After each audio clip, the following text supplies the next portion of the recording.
কলকাতার মেয়র ফিরহাদ হাকিম কলকাতা শহরতলির মতো জায়গায় দাঁড়িয়ে দিনের পর দিন মেয়র হওয়া সত্ত্বেও একটার পর একটা কুরুচিকর মন্তব্য প্রকাশ করে চলেছে। কিছুদিন আগে কোনো এক মঞ্চে দাঁড়িয়ে তিনি বলেন, যারা মুসলিম সম্প্রদায় বা মুসলিম ধর্মে জন্মগ্রহণ করে না তারা দুর্ভাগ্য নিয়ে জন্মগ্রহণ করেছে। আবার কোনো এক মঞ্চে দাঁড়িয়ে কোনো একজন ভদ্রমহিলাকে উদ্দেশ্য করে মাল সম্বোধন করে। আবার শোনা যাচ্ছে মুসলিম সম্প্রদায়কে লঘু থেকে গুরু বানানোর প্রচেষ্টায় তিনি সক্রিয়। আবার এমনও কথা বলছে একটা সময় তাদের ধর্মের লোকই সমগ্র দেশকে পরিচালনা করবে। যদিও তার এই ধরনের মন্তব্যে তার দলনেত্রীও কোনো রকম উচ্চবাচ্যটি করেনি বা প্রতিবাদ তো দূরে থাক। যদিও এটা বুঝতে কারো অসুবিধা নেই যে যে গাই দুধ দেয় তার লাথিও সহ্য করা যায়। সেই কারণেই হয়তো তাকে কোনো রকম আটকানো হচ্ছে না বা প্রতিবাদ জানানো হচ্ছে না। আর ঠিক সেই সুযোগটা নিয়ে এই ফিরহাদ হাকিম মেয়র মহাশয় একটার পর একটা অপ্রীতিকর কাজ করে চলেছে। তার মেয়েও তার সাথ দিচ্ছে, স্বাভাবিক, তার বাবা, তার কন্যা, তিনি স্বাভাবিকভাবেই তো সাথ দেবে।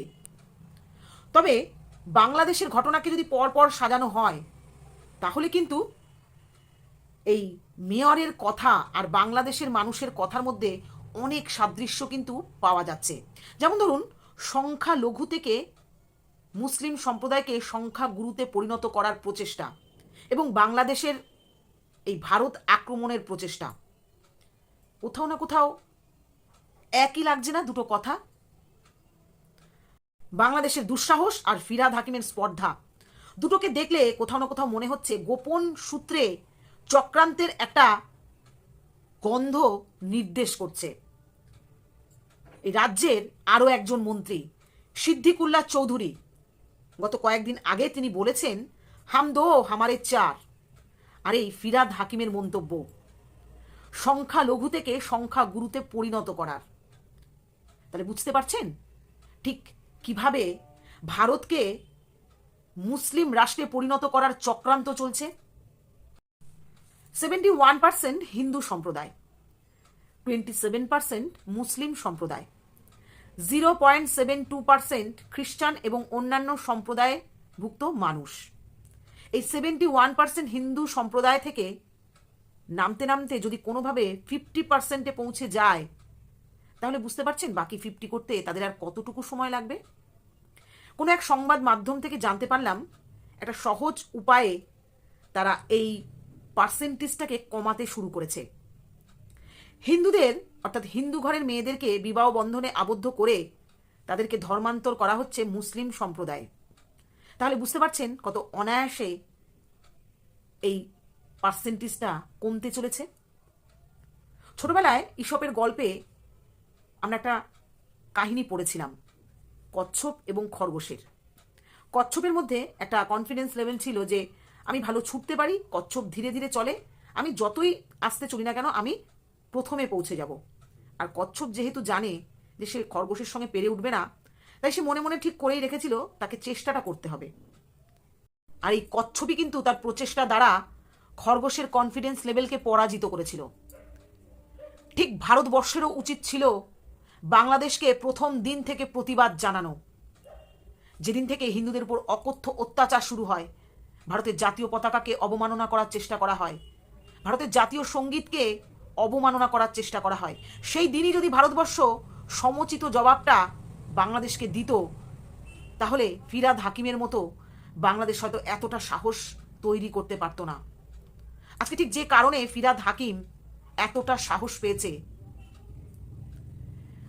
আজকে আমরা হয়তো ভাবছি বাংলাদেশ ভারতের সাথে পেরে উঠবে না, কিন্তু তাদের যেই মনোবল, তাদের যেই প্রচেষ্টা, সেটা আমাদের বিপদের কারণ যদি হয়ে যায় তাহলে আমরা কি করতে পারি। তাই সবসময় ভারতবাসী হিসেবে একটা কথাই বলবো, শত্রুকে কখনো দুর্বল চোখে দেখা মোটেও উচিত নয়। এবার হয়তো সময় এসে গেছে বাংলাদেশকে জবাব দেওয়ার। আর হিন্দুদেরকে নিয়ে যারা কুকথা বলে তাদেরকে যথাযথ শাস্তি দেওয়া। দর্শক বন্ধু, আমরা প্রত্যেকেই জানি ইংরেজরা ভারত কেন দখল করতে পেরেছিল, কারণ ভারতবর্ষের মধ্যে প্রচুর বিশ্বাসঘাতক ছিল। সেই কারণে ইংরেজরা এতগুলো বছর আমাদের জীবন থেকে স্বাধীনতাকে কেড়ে নিতে পেরেছিল। আর ঠিক এভাবেই আমাদের ভারতবর্ষ এবং রাজ্য জুড়ে প্রচুর বিশ্বাসঘাতক মানুষ কিন্তু বসবাস করছে, যারা গোপনে বাংলাদেশের সঙ্গে সংযোগ রেখেছে মিত্রতার। আর ঠিক সেই সূত্র ধরেই কিন্তু এত দৃঢ়তার সঙ্গে ওই ছোট্ট দেশ বাংলাদেশ আমাদেরকে আঙুল তুলে কথা বলতে সাহস পাচ্ছে। কোথাও না কোথাও এই বিষয়গুলোকে যদি আমরা তুচ্ছ করে আজও দেখি, তাহলে অনেক কিছু ঘটে যেতে পারে। তাই বারবার করে বলছি, এবার আমাদের সজাগ হওয়ার সময় চলে এসেছে।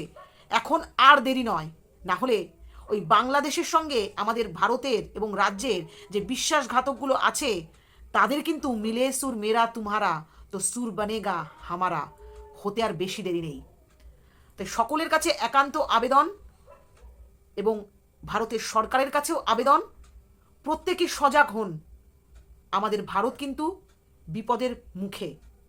ভারতের গায়ে এতটুকু আঁচ আসতে আমরা দেব না, এই শপথ থাকুক আমাদের। না হলে একবার ভাবুন, যে দেশকে সৃষ্টি করলো এই ভারতবর্ষ, সেই দেশ পারছে কি করে এইভাবে বিশ্বাসঘাতকতা করতে? আর ফিরহাদ হাকিম আমাদের ভারতবর্ষে থেকেই সেখানে মুসলিম রাষ্ট্র তৈরি করার চিন্তা ভাবনা রাখছে, সংখ্যালঘু থেকে সংখ্যাগুরুতে পরিণত করার চেষ্টা করছে। এরপরেও কি ভারতের সরকার চুপ থাকবেন? এবার তো ভাবুন, সংকট তো চারিদিক থেকে। সংকট বাড়িয়ে তোলাটা কি সরকারের দায়িত্বের মধ্যে পড়ে? তাই এবার সোচ্চার হন প্রত্যেকের কাছে আমার এই আবেদন। নমস্কার।